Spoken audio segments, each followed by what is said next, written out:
Hello, MagicCon Minneapolis. Welcome to the preview panel. So this is something new we're doing for this show, for all of you who came here. We're going to do these at future shows. This is going to be the place to learn about future Magic secrets. We're going to spill the beans on a bunch of stuff. We're going to go over what that is in a second. Everything is here is for you. If you want to take pictures, if you want to tweet, do it. This is all for you. You are, as Riley said, the first people outside of Wizards of the Coast to learn about this stuff. We will be putting it, if you miss something, if you forget something, we will put this up on YouTube. We'll put it up on Daily MTG. It'll all be there, but stay tuned, watch closely. I am super excited for this particular iteration of the preview panel. So excited, thank you. The first reason is because we are in my home state of Minnesota. You guys, my parents are here. I don't know where they are. That's probably for the best. The other reason is, as Riley said, we are talking about a bunch of stuff. So we did a similar version of this show back in Philadelphia, and we just talked about March of the Machine, and it was that. But here, we're talking Doctor Who. We got some Whovians over that way. I like it. We are talking Wilds of Eldraine. Fans of returning to Eldraine, excellent. We are talking Commander Masters. We got some preview cards there. And we are talking Lord of the Rings. Yeah, that's the reaction. The Lord of the Rings, Tales of Middle-earth is my favorite. It's such a good set, you guys. The third reason I'm super excited is because we have three amazing panelists to walk us through all of this. This is basically my spiel. They're going to be doing the rest of the talking. So let's bring on Gavin Verhey, Roy Graham, and Matt Tabak. Come on. Magic Improv, let's go, Megan and Maria. Wrong show, Matt. Wait. Wrong show. What? Wrong show. Oh, okay. Wow, there's so many of you. Yeah. So all three of these fine gentlemen are going to talk about the various sets. But we have to start with Doctor Who, because if we didn't, Gavin would just start talking about it anyway. He has been chomping at the bit. We had a designated Gavin tackler at most of his public appearances leading up to now. It's true. So Gavin, I'm gonna step out of the way. Tell us about what's going on with the Doctor Who set. I'm so excited, everybody. Who out there's a Doctor Who fan?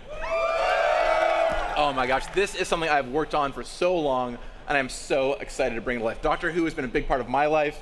It's one of my favorite fandoms in the world. And when I was told I was doing this, I literally didn't believe it was real. I was like, oh my gosh, this is so cool to get to bring to life.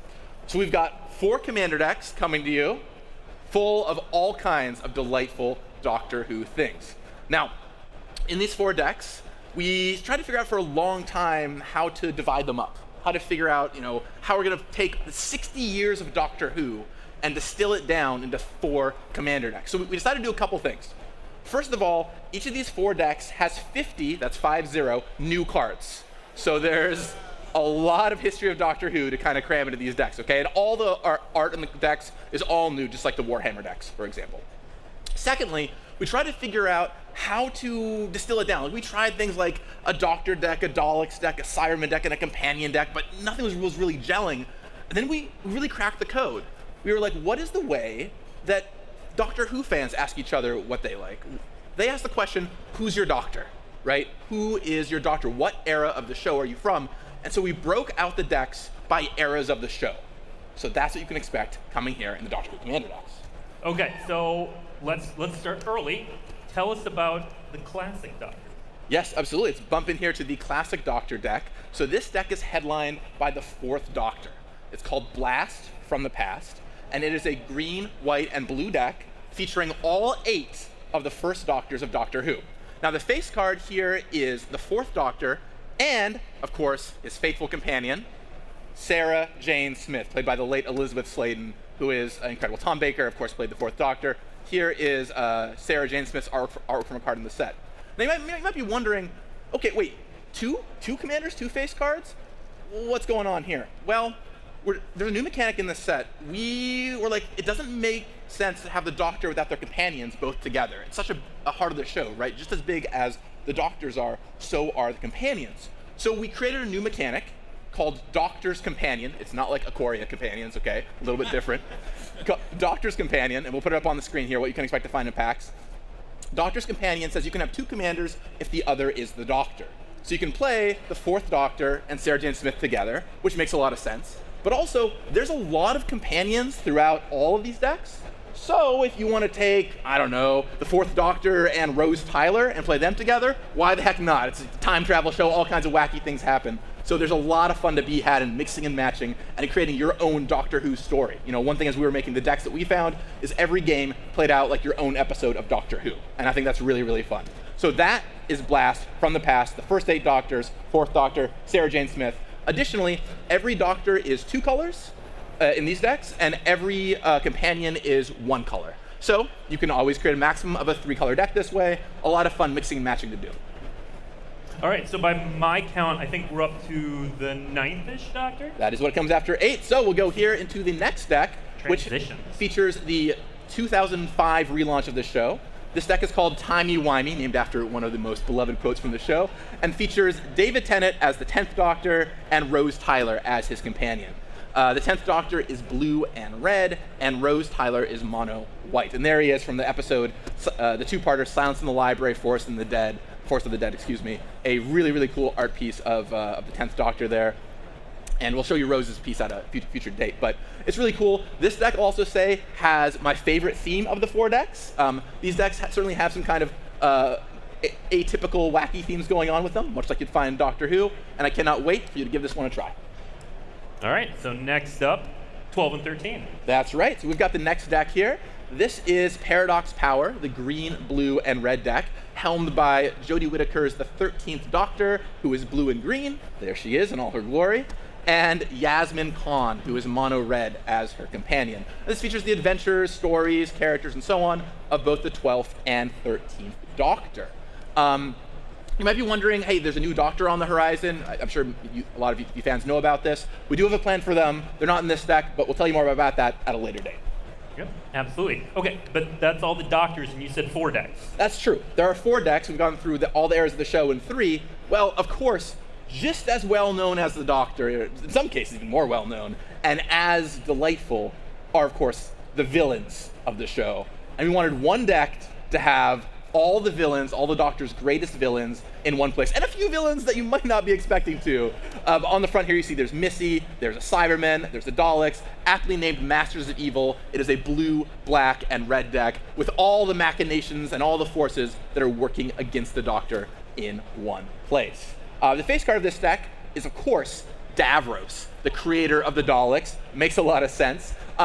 Because the villains are, don't have a Doctor's companion to run around with. He is playing on his lonesome as the front card of these decks. But trust me when I say Davros packs plenty of a punch in your Commander games, and will still be a pretty fearsome commander to run. Okay, so far, as a fan of the scene, we've blacked out the card. We haven't shown any cards yet. We're holding off on a lot of that. But you got to give us something, Gavin. You got to give the fans something. Yeah, well, don't even tell me twice, Blake. All right, I got 4 things I want to show you today, okay? It's 4 things that are a little hint of what to come. Let's bring the first one up here on screen. So early on in design, one of the things that we pitched were the places TARDIS has visited in Doctor Who with the TARDIS on the basic lands. And we absolutely love that idea all the way through. So these are 5 cards, you've certainly seen them before, but never quite like this, and they are stunning. This incredible cycle by Svetlin Velinov, he nailed it with these, and I actually hope some of the fans out there will have fun figuring out what episodes these are all from, because they're all taken from episodes of the show. There are 2 cycles of basic lands in the product. This is one of them, and there's another one you'll see at a later point in time. But I love these. I want to get that island. It is so darn cool. And one of the things that's awesome about Doctor Who is a lot of the early episodes of the show were very low budget. They kind of used whatever props they had lying around. Well, in this set, we got to really bring it to life. And some of these locations that were not perfect renditions in the early show, we got to bring it to life on our lands and many other cards. So that's super cool. The second thing I want to tell you about, and let's hold on the next slide for a second. The second thing is something that is one of my favorite parts of the whole set, and I cannot wait to tell you about it right now. So early on in design, one designer, Chris Mooney, had an idea for a card. it was a saga that told the story of an episode. The episodes are so beloved in Doctor Who, we're like, that would make so much sense. And we love that one card so much, we kept trying more and more and more until we got to several in the set. I'm going to show you an art piece here from one of them. This is the art piece for The Parting of the Ways. Absolutely stunning piece. I love this piece. Yeah, am I right? I love this piece so much. So here's what you can expect in the set. Every Doctor in the set, which is all of them, up to this point, gets one saga. So there's 15 sagas in the set for the Doctor themed, for the 13 main Doctors, plus the War Doctor and Fugitive Doctor. And for each Doctor, we picked one episode from their run that is beloved or particularly notable or had a cool card design associated with it we could make, and we turned that into a saga. We didn't want to leave the villains out of the fun either, so there are 4 sagas that are villain themed as well, and for 19 sagas in total. So I really look forward to fans over the next many months trying to guess at what the different sagas for different Doctors will be.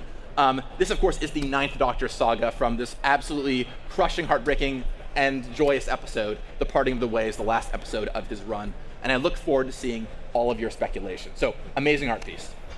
Third thing I want to tell you about, let's hold on the next slide for a second. So, before the team even started, I was like, there's something we have to do with the Doctor Who Commander decks. Doctor Who is a show about hopping through space and time to different locations everywhere you go. And day 0, I was like, day -6 or something, I was like, guys, we have to do Plane Chase. It is a perfect fit for Doctor Who. I asked people, I was expecting some resistance, and everyone's like, oh yeah, that makes total sense. So we locked it in, and we're doing Plane Chase with Doctor Who. And today I'm going to show you a Plane Chase card from the set you'll find here. Let's bring it up on screen. This is the Lux Foundation Library. This is from an episode where the Doctor visits this planet. There's a whole library. Great, he loves it. No maximum hand size. You're drawing lots of cards. But there is a problem. The Vashta Narada, these shadow creatures, are all throughout the plane, pulling people into the shadows with them. And so this card literally puts a shadow counter on a creature and it gives it shadow. So a pretty cool representation of that.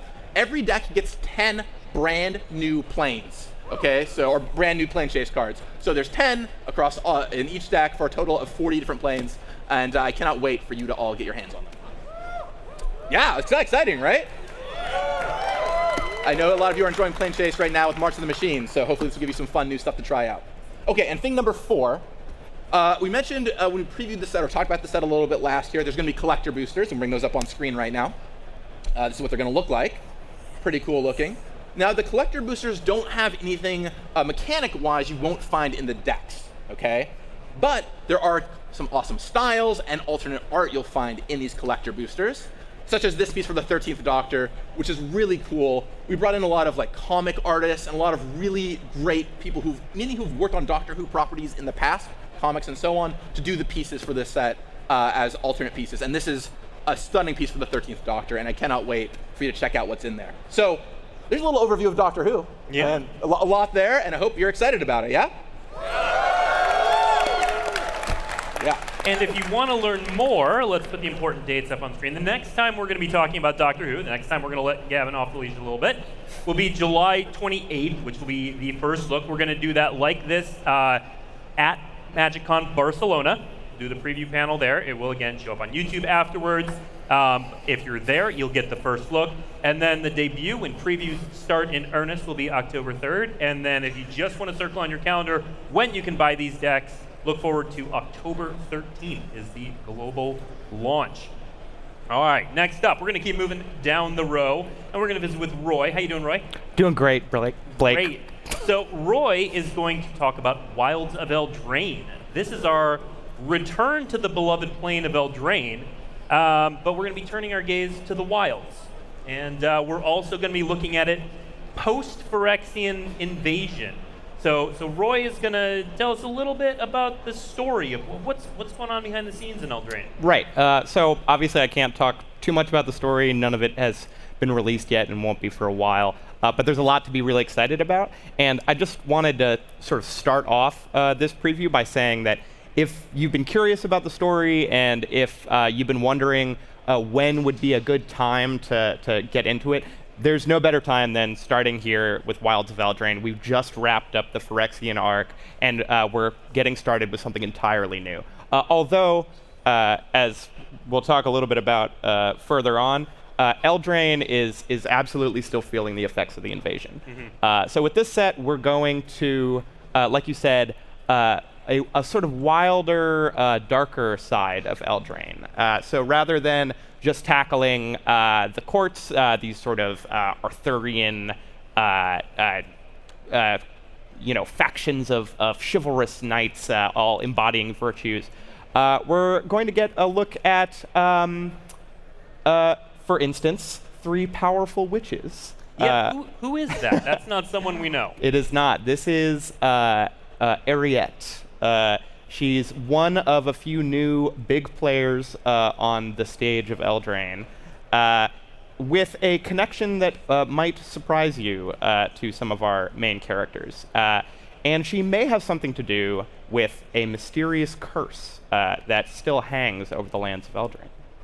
Now, we saw that curse a little bit in March of the Machine, correct? We did, yes. Astute players might have seen this card during their play of March of the Machine, or if you've read the side story, which is an excellent side story by Jenna Helland that was set on Eldraine, mostly following Rankle's attempts to find a new posse of friends amidst the Phyrexian invasion. They might notice that story ended with the invaders falling under an enchantment towards the end that seemed to lull them into a sleep that there seemed to be no waking from. Now, the Phyrexians, as readers will know, by the end of March of the Machine, are no longer a threat to the multiverse, at least now. But this curse seems to be hanging over Eldraine still, and putting the ordinary denizens, not invaders any longer, into a deep, deep slumber from which no one seems to be able to wake them. Okay. Well, I think if we can't tell the whole story of what's going on, let's at least check in with some of the characters, some of the main players, and I think at least 1 or 2 of these will surprise you all. But let's start we'll start with probably the most obvious. Let's check in with Will. What's going on with Will? Right.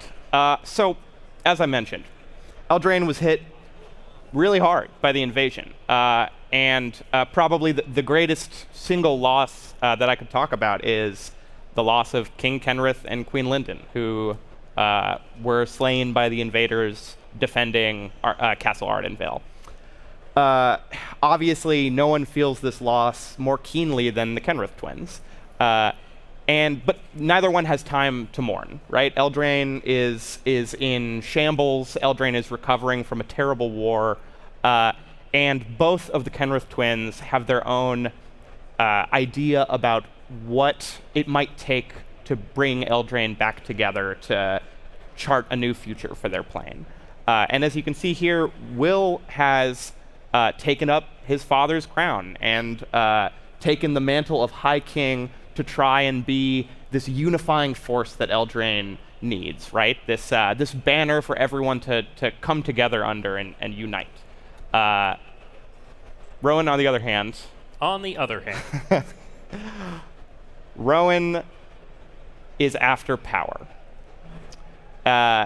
She believes that, she is a mage. She's a trained wizard from the halls of Strixhaven now, too.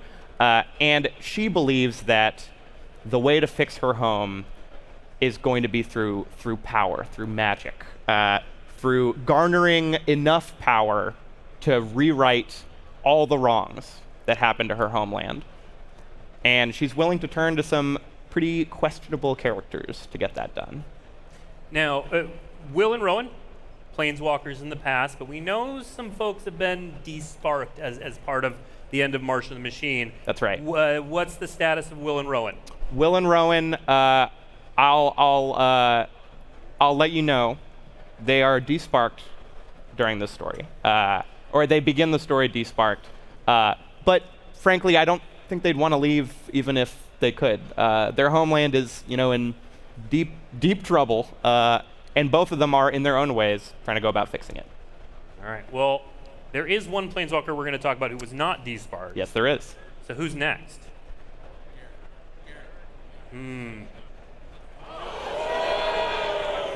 Oh, yes.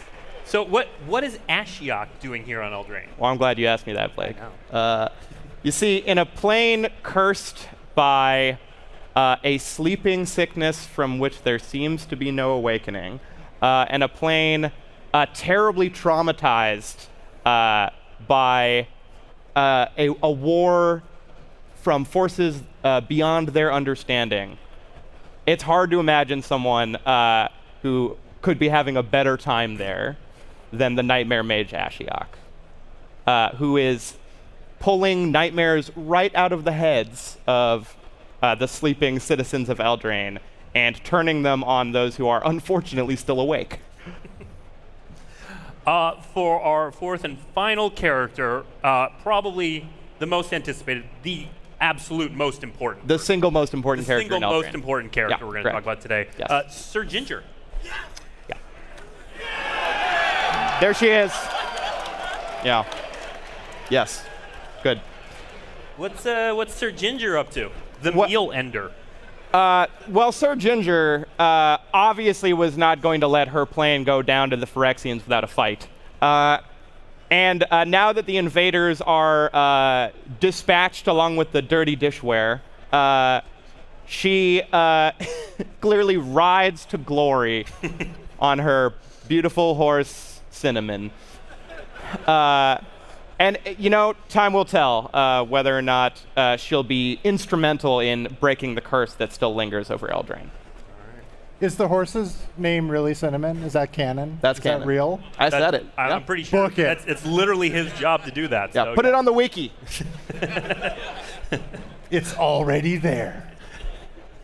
All right, so we're going to put some product shots up for those of you who like seeing these things for what Wilds of Eldraine is going to look like. So we are going to do actual card previews again at MagicCon Barcelona. You will notice, I'll point out two things for the lineup of these products here. One, you'll notice that the Commander decks no longer have the face cards. Those of us in marketing are thankful for that because we no longer have to do the weird obfuscation thing and hide that. The decks are the same, it's just the packaging that is different. The other thing I'll point out is about the set booster, which is not going to be apparent here, but I'll tell you all about because I like you. So we've had requests and questions and people wondering for quite some time, when are we going to do the Universes Within versions of the Walking Dead cards? This is your answer. So the way we've done it in the past is we have put them on the list that is found in set boosters. So we're not going to show them today. But if you've been waiting for the magicified versions of those Walking Dead cards, you'll find them in set boosters for Wilds of Eldraine. And then before we go, important dates. So the first look, again, July 28th, we're going to be at MagicCon Barcelona. Previews there, the preview panel. It's a big deal now. It's a thing. We're making it a thing. And then August 15th is when the debut and previews begin in earnest for Wilds of Eldraine. The pre-release events are September 1st through 7th, with the digital launch coming on Magic the Gathering Arena as well as Magic the Gathering Online September 5th, and then the global tabletop launch is September 8th. Now, before we get to some preview cards, because our next couple sections have preview cards, while we're talking about Arena, I have a little bit of Arena news. So starting on May 23rd, Arena is going to give players another way to play Arena by expanding to the largest PC game distributor, Steam. So coming May 23rd, you'll be able to play on Steam. Same account. You'll still be able to sign in with your Wizards account. You'll have your collection. No differences there, but you can play and purchase through Steam. So that's happening on the 23rd. We don't have any specific Steam integration right now, but some is coming in the future. So if you're on Steam, check out Arena on May 23rd. The second bit is that the Arena Championship 3 is coming up. May is a great month to be able to watch Magic. So right now, next door, the Pro Tour is going on, and if you head to twitch.tv/magic, anytime throughout this weekend, you can check out the Pro Tour, which is March of the Machine Draft, as well as Current Standard. Those are the same formats that will be on Arena. This is happening May 27th through 28th, so really good month to watch. You get 2 premier events. There's going to be $200,000 in prizes for the Arena Championship. Go to the next slide. It's also going to have 2 spots for the Magic World Championship.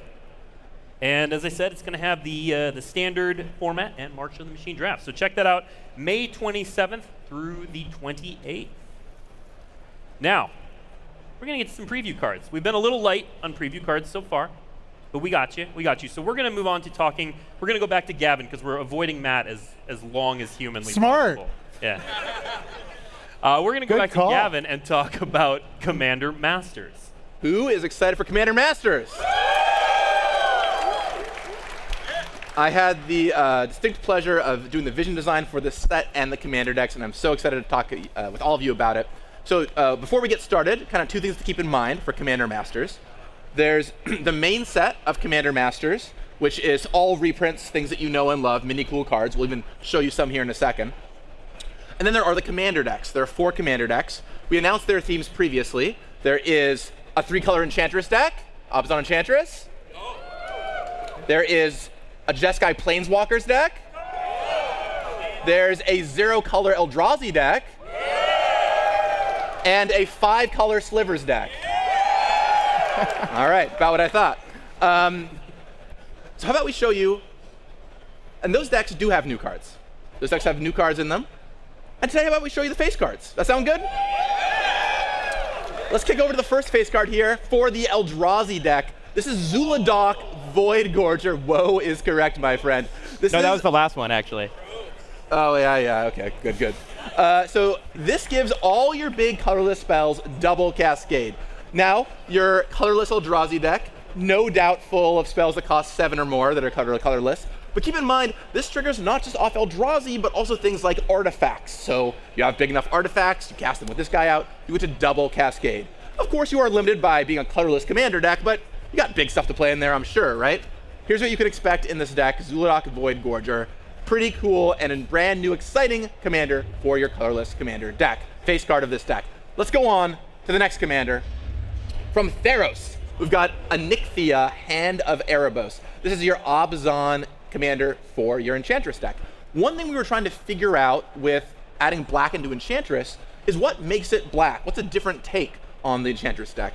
And the deck is full of all your normal Enchantress suspects, but one thing this deck does a little bit differently is care about your enchantments being in the graveyard. That's the thing black likes to do. So in this case, Onyxia reanimates an enchantment when you play it or attack with it, and it comes in play as a 3/3 creature. So you get something back out of your graveyard, and it's a creature to boot. Plus, it even gives all your enchantment creatures menace, so whatever, Idolatum Blossoms can smash in there too a little bit, which is pretty nice. So here's your face commander for that Abzan Enchantress deck.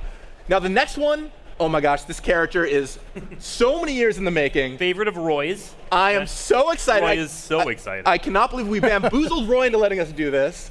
Welcome Commodore Guff, everybody. I look away for 1 minute. 1 minute.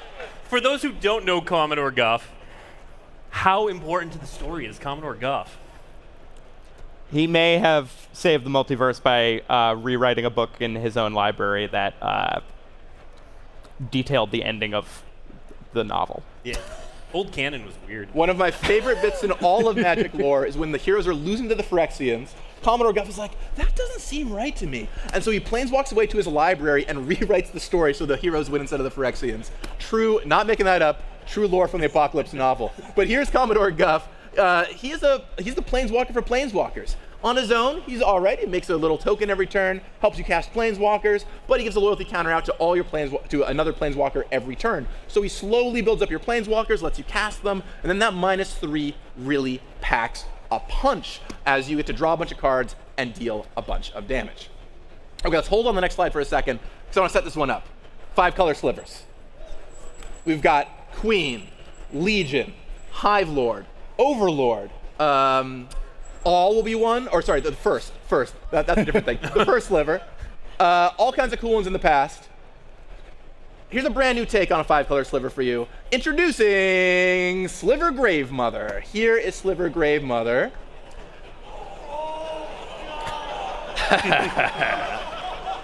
You can hear the possibilities going through people's heads. Oh yeah. So we were like, let's take the sliver deck in a little different direction here. So we gave it a mechanic called Encore. What's better than a commander mechanic for a commander sliver?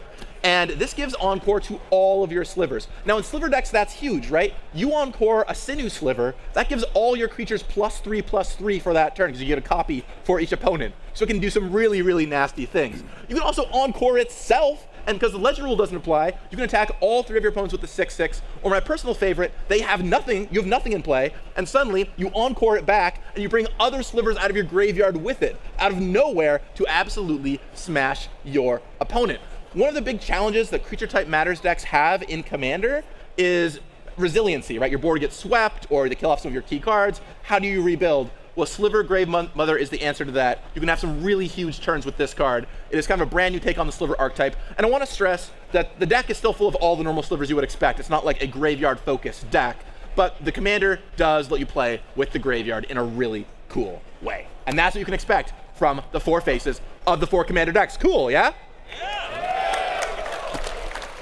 And There's the packaging without that black box. yeah, see all the good stuff here. Yeah, I'm so done with that black box.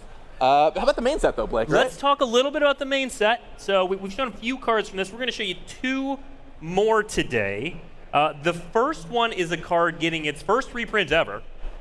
Since 1997. Since 1997. This card's been locked away in Portal, of all places. And now you're finally going to get it here in Commander Masters. Let's bring it up on the screen. Personal Tutor. Personal Tutor is back. Some brand new cool Strixhaven artwork on the left for this one. I love this piece. Yep. This is a much requested card. It's kind of like Mystical Tutor, but of course in Commander you can only play 1 Mystical Tutor. So how about another one? Personal Tutor. And Portal bringing its goodies into the modern era. Absolutely.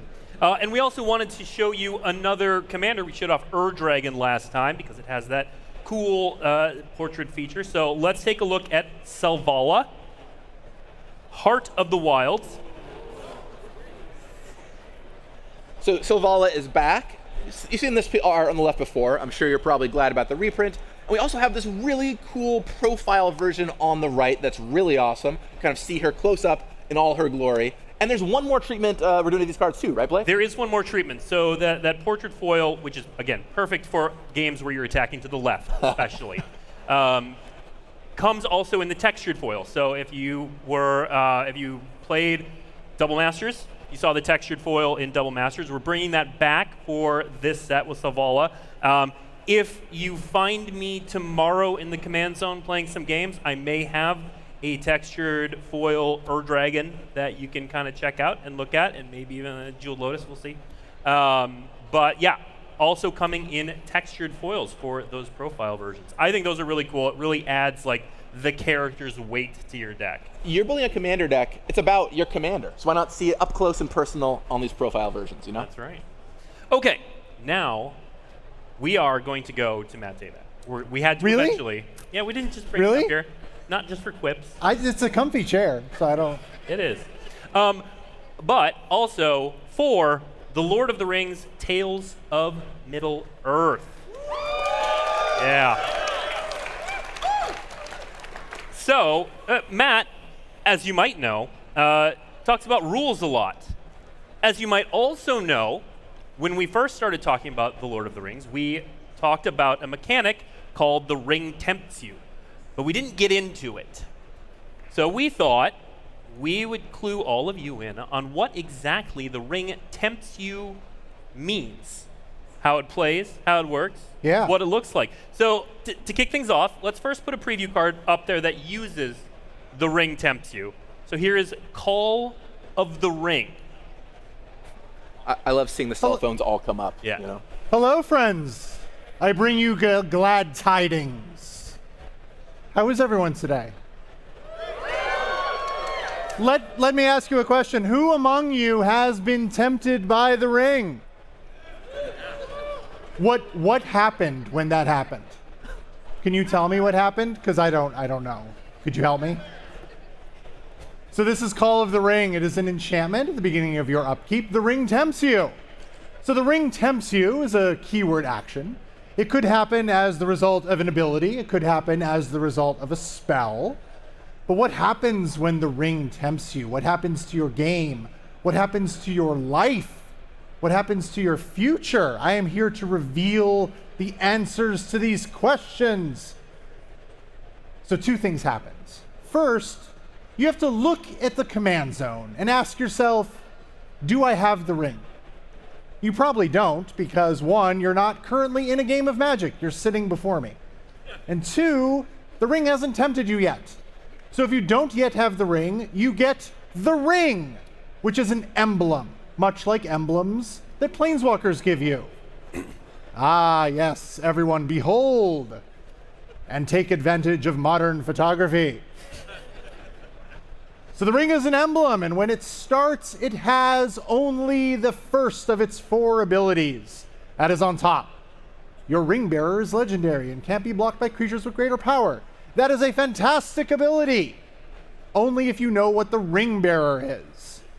Every time the ring tempts you, you choose a creature you control as your ring bearer. Now, this doesn't target the creature. It can't be responded to or anything like that. You just choose one. You, the smallest of hobbits or the greatest of giants. You are now my ring bearer. Each player has their own ring. Each player can have their own ring bearer. Ring bearer is a designation that the creature retains until it leaves the battlefield, or you choose another creature you control to become the ring bearer. Creature will also stop the ring bearer if another player gains control of the creature, because the ring bearer is ever loyal. As I said, every time the ring tempts you, you may choose a new ring bearer, or you may choose to have your current ring bearer maintain that honor. Okay? Every time the ring tempts you, if you have the ring, it picks up the next ability. So the second time the ring tempts you, it's going to gain the second ability. Now the ring bearer has a really cool attack ability. And it can't be blocked by creatures with greater power. And it's legendary. This is good. This is good for you. Your ring bearer is awesome. Ah, the ring has tempted you a 3rd time. You are special indeed. Now, if the ring bearer becomes blocked by a creature, which admittedly is more difficult, thanks to the first ability, but if it happens, woe be unto that blocking creature, because it's going to be sacrificed. The ring has tempted you a 4th time. Well played, my friends. Well played. You seem somber for a group that the ring has tempted you 4 times, but it is excellent. If your ring bearer gets through and deals combat damage to a player, each opponent loses 3 life. It's fantastic. It's a great deal. Your opponents have no good options when your ring bearer attacks. They can block, they cannot block. Your opponents, they're in trouble either way. Every time the ring tempts you after that 4th time, the ring's at full power. It's not going to pick up any more abilities. We've run out of room. We didn't write anything on the back. Sorry about that. But you can choose a new ring bearer, or you don't have to. You can, your ring bearer can stay put, as it were. Now, if the ring tempts you while you don't control a creature, that's fine. The ring will continue to accrue abilities, even if you're not able to choose a ring bearer, because you don't control any creatures. As I said before, the ring bearer is a designation. It is not an ability that the creature has. So if your ring bearer happens to lose all abilities, it still is your ring bearer. If your ring bearer suddenly stops being a creature, which is, I didn't read that part of the book, but that's unusual. If it becomes an artifact, maybe I did read that part of the book. It still is your ring bearer. Only losing control of it, having it leave the battlefield, or choosing another ring bearer means the current ring bearer stops being your ring bearer. I have said ring bearer 412 times. I think we should at this point move on to the next slide. What say you? Well, one sec before we get there. Nay, we should not move on to the next slide. Almost. That is a foolish decision. I have fooled you all. Let Blake talk, because his parents are here and they want to hear him talk more. They do.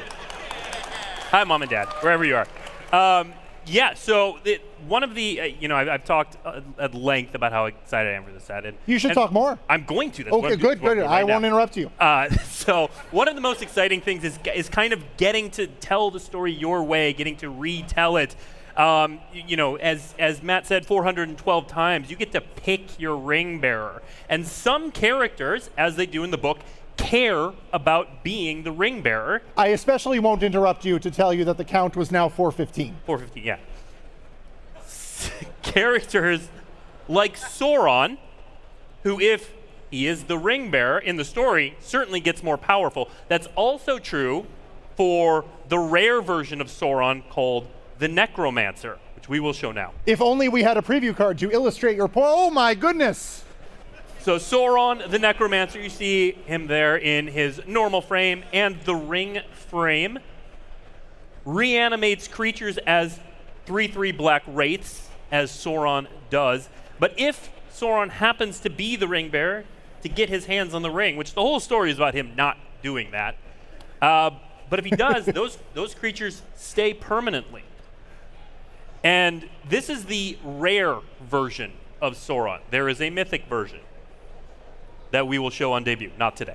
Many of the characters from the book show up on multiple cards. Absolutely. Uncommon versions, rare versions, mythic versions, especially for characters as important as Sauron. So this is Sauron the Necromancer. Now, before we go, so if you want to see the mythic version, if you want to see more about Lord of the Rings, we are going to do the debut on the 30th of this month. May is a really good month for Magic. Blake, is my part done? Yeah, you want to go? It wasn't very long. Yeah, that was on purpose. The other two talked for quite a while longer. No. Can I tell them mechanics from future sets? No, Are you sure? absolutely not. They'd love it. I know they would. I mean, I'd be fired, but are any of you hiring? Not as much applause that time. Before we go, a couple more things about The Lord of the Rings, Tales of Middle-earth. As I said, the debut is on May 30th.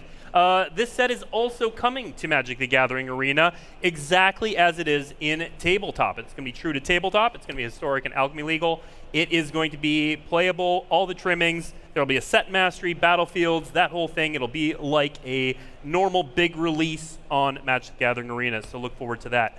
Additionally, we are going to be hosting Magic Celebration at your local game store coming July 7th through 9th. And it's going to be focused on The Lord of the Rings, Tales of Middle-earth. Circle July 7th through 9th on your calendar. And then, I keep talking about Barcelona, but if you want to participate in the Pro Tour or learn more about The Lord of the Rings or play with The Lord of the Rings, MagicCon Barcelona is going to be the place to be, and I think we have another graphic coming up for that. Maybe, maybe not. Could be a liar. In the meantime, so that's all the previews we have today. So I want to thank you all for joining us, taking pictures, tweeting, listening to our panelists. Thank you, Gavin, Roy, and Matt. There's that graphic.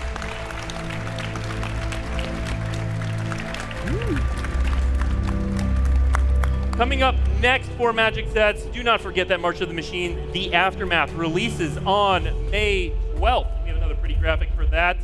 Otherwise, stay tuned. At 3:30, Game Nights Live is coming, and it is quite the show.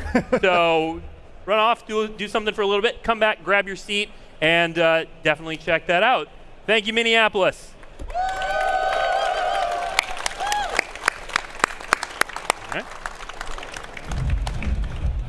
Peace, we out. All right.